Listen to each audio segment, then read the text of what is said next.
Mapagpalang araw po sa ating lahat. Ako po si Emmanuel O. Alejandre.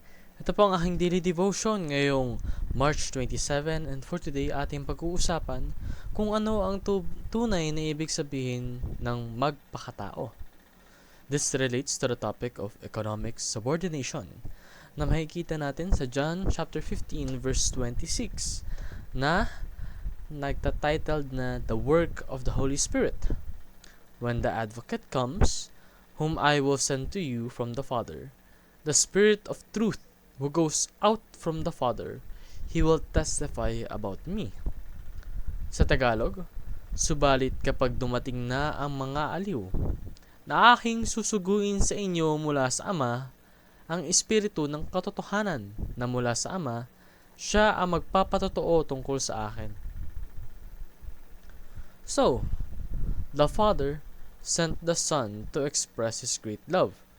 Of course, the Son meaning Jesus Christ. Kaya po tayo binayaan ng God the Father at siya'y nagmabuting loob at ibinigay niya sa atin ang kanyang nag-iisang anak ay para mapahiwatig ang kanyang pagmamahal na nananahan sa atin, because Jesus' submission is the essence of true humanity.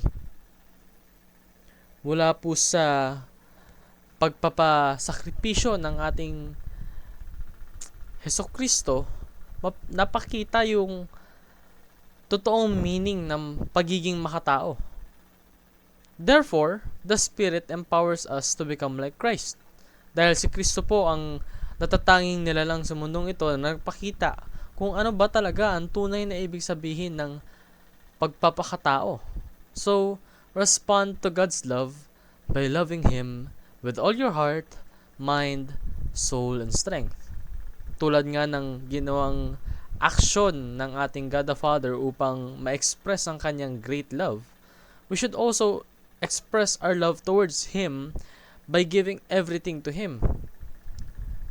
Let us not use Jesus' divinity as an excuse for disobedience, no? Dahil si Jesus, nagkatawang tao siya, and even though He could have sinned 1,000 times, He chose not to. For He is righteous. Therefore, we should do the same. How? We should submit to the Holy Spirit. And when we do that, we will please God. We will express our love towards Him, and we will naturally be changed, be reborn into someone that can express the true meaning of humanity. Yun lamang po ang aking daily devotion. Maraming salamat sa pakikinig.